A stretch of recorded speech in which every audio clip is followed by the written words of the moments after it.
On October 9th in the year 1903, New York Times will publish an article called Flying Machines Which Do Not Fly.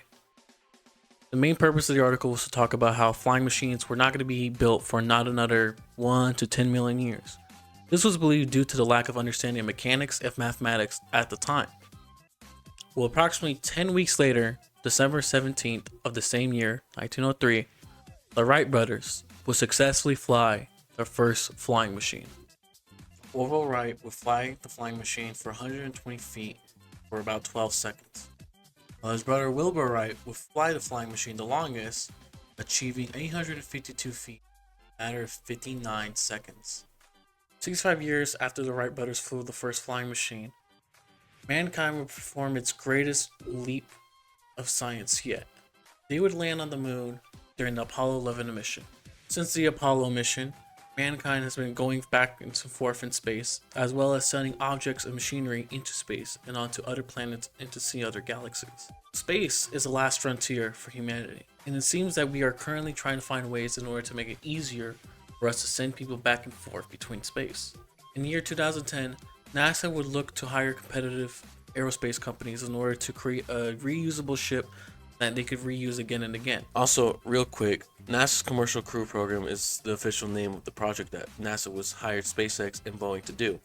Another thing too, throughout the rest of the video, I kind of referred to this as the reason why they're doing this is because they want to reuse the ship. They want to reuse the ship.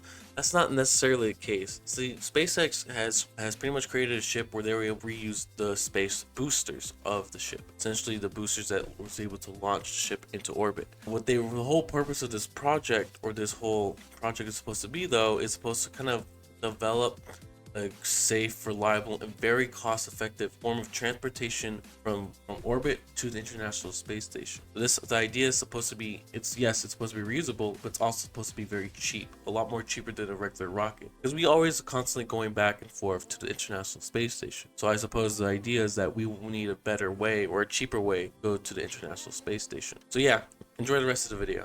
So NASA would seek out from private companies in order to create such a thing. Ultimately, NASA would look at two private companies, SpaceX and Boeing. NASA would give Boeing $4.2 billion in order to manufacture such a thing. NASA would give half of that amount of money to SpaceX in order to do the same thing.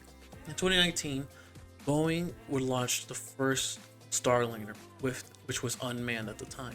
However, 31 minutes into the flight, there was an issue. It started to burn out of their original orbit it was going into. So we had to bring the ship back in a matter of 2 days, and it successfully landed back in US territory. In the year 2022, Boeing would perform its second test with the Starliner project. This one was also unmanned and it was successful. It docked at the International Space Station for about 4 days, I believe, and then it was brought back and landed back into US territory. So why are we talking about this now? Because recently, on June 5th, Boeing had did its third test with the flight, this time with 2 astronauts. And what happened? Well, the astronauts are currently stranded on the International Space Station. But before we go into the whole shabakla of what the fuck is going on, and as well as the obvious elephant in the room is the fact that Boeing, of all companies, is involved in this. Let's first talk about the issues and pretty much put everything on the ground first. Boeing is having problems with the Starliner because there's 2 problems with it. One, they're having docking issues with the International Space Station, which means that the Starliner is having issues docking itself onto the space station. And the issue number 2, there are 5 helium leaks, which is a problem because the ship uses helium as part of its fuel in order for it to use its thrusters, which is a way for it to move around in the void of space. As stated before, on June 5th, Boeing would launch the aircraft, or NASA would launch the aircraft. And they were supposed to return with the aircraft on June 14th. It has been almost a month since they first launched, and it's going to be closing in on a month since they were supposed to come back. It's been delayed about 3 times for the return date. They were supposed to come back, they delayed it to like June, and sometimes in the June 20th something. And now I heard that they delayed it again till July 13th, possibly. However, it just seems very like they seem to be kind of denying a lot of responsibility of what's going on right now. So now that we kind of understand or kind of know what's going on, we can really talk about the big elephant in the room. The fact that Boeing is involved with this project. Now, for those of you who don't know, Boeing is an aeronautic company. They design planes and also, I suppose now, spacecraft as well. However, they've been in a lot of hot water recently. Several months ago, there would be a whistleblower that would come out that would work for Boeing. I believe he was an engineer, project manager, I forgot what, but he would speak about the very low quality assurance that Boeing would have when it comes to developing their product. He would talk about how they would use scrap metal, pretty much glue, weird ass shit, weird ass methods, like backyard mechanic type shit, in order to develop, manufacture, and fabricate their product and spread it. So, he was not the only whistleblower that came out. There's a second whistleblower, it's pretty much saying the same things. I don't know what the second whistleblower stated, but it was pretty much the same thing. Boeing seemed to be prioritizing profits more than the quality of their product, which, in my opinion, is for a company that produces this kind of product should be shut down immediately. But that we'll get into that in a bit. The thing is, though, the first whistleblower that came out was found dead. The second one too. I believe the first one was found dead in front of his hotel. The second one died of quote unquote natural causes, which we all know he pretty much just got.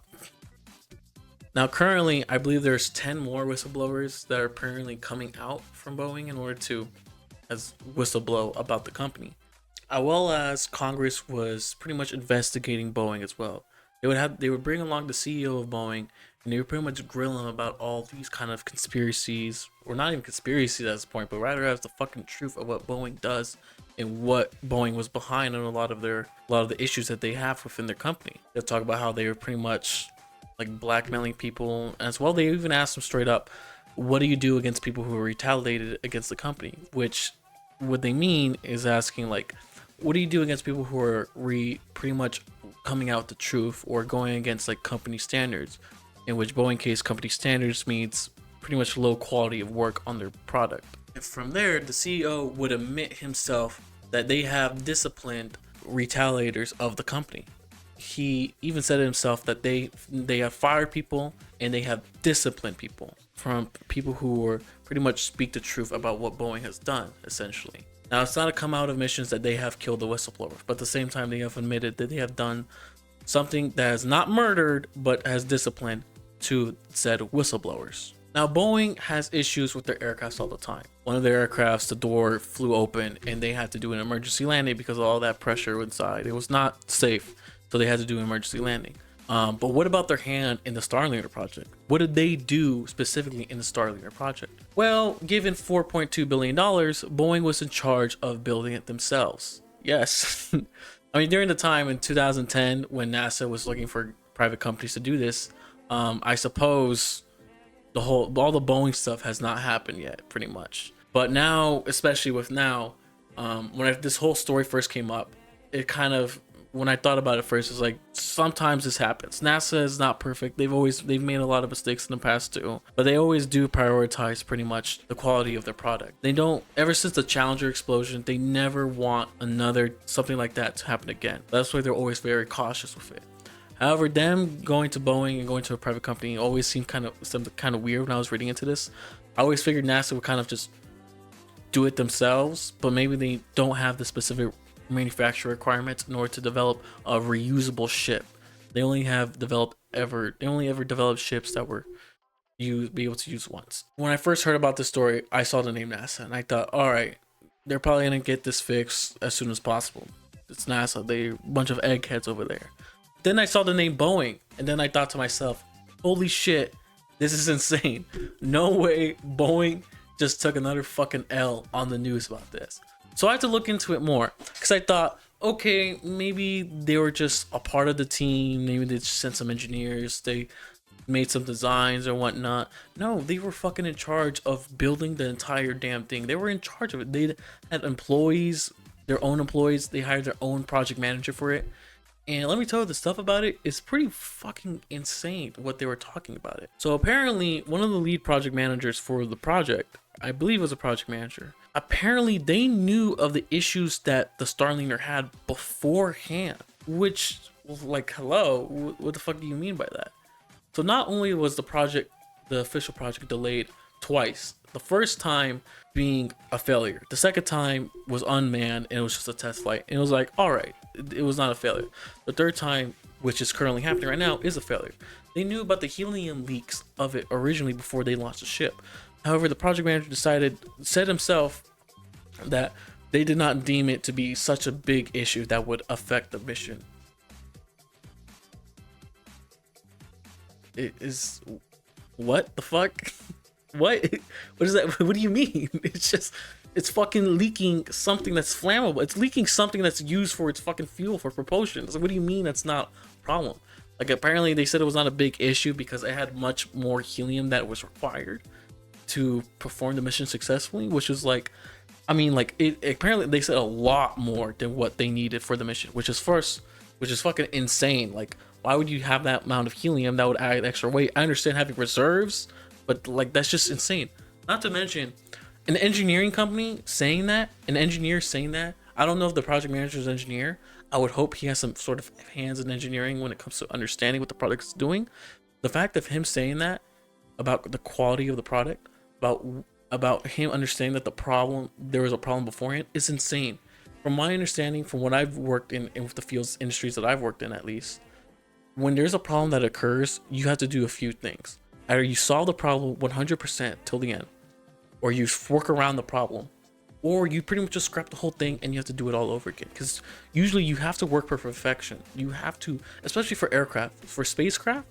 Ever since I don't know if people know this, but the Challenger exploded due to, like, I believe O-ring failure, and as well as temperature. You have to be very precise. There's very little margin of error when it comes to space aircraft. If Boeing is always having problems with their current aircrafts, their planes, what do you think is going to happen when they're hired to design a spacecraft in which is required to follow very specific specifications in order to be safe, successful, and reusable? Reusable is like the main thing. So, is the Starliner crew going to die? No, it doesn't seem like they're going to die. They're not in any danger right now, but they are pretty much stuck on the International Space Station. From my understanding, from what I've read, they're not alone up there. Originally, the Starliner crew carried only 2 people. International Space Station has more than that, and they have supplies up there, and it's also constantly being restocked. Because, weirdly enough, I think it was SpaceX who successfully was able to perform this feat of reusing the systems and whatnot. They pretty much successfully did what NASA hired them to do with half the money that Boeing was paid with. And I think they constantly resupplied the International Space Station. So they're pretty much fine up there. The issue is of them coming back. It seems like they're not going to be able to come back in time or according to plan because of the whole debacle that's going on right now. As to how they're going to get back, if the window closes, because there's a specific time frame in which they're supposed to come back. The important thing right now is that they're fine, which means we can laugh at it. It's funny, haha. But at the same time, I think this really needs to be brought more into light, into question Boeing more, into what they prioritize as a manufacturing company. And I say manufacturing because it's not, even though they're an aeronautic company, design planes and whatnot, they're manufacturing products that are meant to fly. They're meant to do pretty much, which seems like impossible to like a caveman, right? I mean, that New York Times post back in 1903 said humans would not be able to fly for another 1 to 10 million years. The Wright brothers did it 10 fucking weeks later. NASA did it 65 years later after that. The fact that we're having issues, that Boeing's having issues doing it, I think this brings out a lot more about what's currently happening nowadays with corporations getting bigger and bigger, and they just keep pretty much competing within only bigger corporations, is that there seems to be a very big prioritization of profit over quality and safety of their equipment, their product. I think Nestle was arguing the fact that water is not a human right. Whatever the fuck that means to them. That's some evil villain type shit right there, if you ask me. We have pretty much corporations polluting the planet, destroying the planet as is. And I think it's the fact that corporations are pretty much getting out of control with this shit. Boeing is getting out of control with their quality, the quality they put into their products, the work they put into it. They're getting out of control. They're killing whistleblowers. It just seems like we really need to put these companies in check and really pretty much hold them under a microscope and hold them under a certain standard until it's going to, before it gets really bad, before it starts getting to the point where we can't even control it. It just becomes a system that just ends up destroying itself. Like I said before, space is pretty much the last frontier for mankind. The idea is like in 100, maybe 200 years, hell, maybe even much more than that, we're gonna be able to travel like from one planet to another, like the fucking like sci-fi type shit. We're gonna be using hyperspace drives or whatever, warping space, going from universe, not but like galaxy to galaxy, exploring the cosmos essentially, right? But it just seems like companies that are meant to do that don't have that goal in mind per se. I feel like NASA and probably even SpaceX, like, even SpaceX has that goal in mind. They want to, scientists and nerds want to do for a long time back in the day. They want to go into space and explore. Boeing doesn't. They want money. They see dollar signs, dollar signs, dollar signs. Like the CEO, apparently his salary went up over 40% since last year. His salary right now is like 32 point something million dollars, which is absurd. It's just like I'm not trying to like say some political shit or anything, but it just seems really, really absurd. We seem to be in a state of the world right now where companies are currently just seeking more profit, more profit, more profit. That's about it. And you're trying to find, and at the point, it's not about developing better product, not developing more product. It's not about even innovating the industry that they're in. It seems to be the way they're trying to make more profit is just finding cheaper ways to develop their product. That just seems like that's what the issue is going on here. Boeing has probably been like this for a long time. We just haven't even fucking realized it. I mean, ever since the whole whistleblower situation was going on, it's just it seems to be really being brought into light, especially now recent years. Ever since like 2016, I think ever since 2020 is kind of when people have been kind of arguing more about companies and corporations and how they act. Boeing is one of them, and currently they're kind of much under fire right now. And this whole Starliner thing is not helping their case at all. NASA came out and said that the two astronauts are not stuck; they're perfectly safe, which is a crazy statement to say by NASA. Those astronauts are fucking stuck up there. If they can't come back in the said time they're supposed to come back, I'm sorry. That means they're fucking stranded and stuck up there. They're not gonna die. I hope they not die. They're perfectly safe. I think the problem is getting up there and trying to retrieve them. I don't know if they could fix the helium leaks by themselves. I don't know if they're going to have to perform for a spacewalk. If it's a leak, from my understanding, a leak that probably needs a spacewalk for it. But I'm not an astronaut. I'm not a scientist. I know a little bit, but I don't know everything. So I think what I say here and how they should go forward doesn't really matter. But the problem is, like, from an outsider perspective, especially with Boeing involved, it's just like, what are we doing here? Like, what the fuck's the game plan? Expect the fucking project manager even said that they knew about the issue beforehand, before launching. They still went with it because they didn't think it was a big problem. It's so crazy.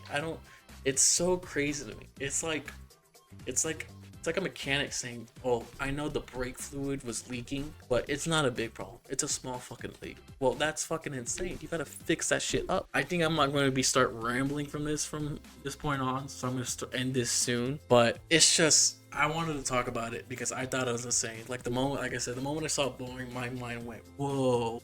But that's my thoughts on the situation. I probably went on for a bit, but I just wanted to get everything off my chest because I thought this was something interesting that I found fairly interesting that I wanted to talk about. But yeah, that's pretty much about it. See y'all.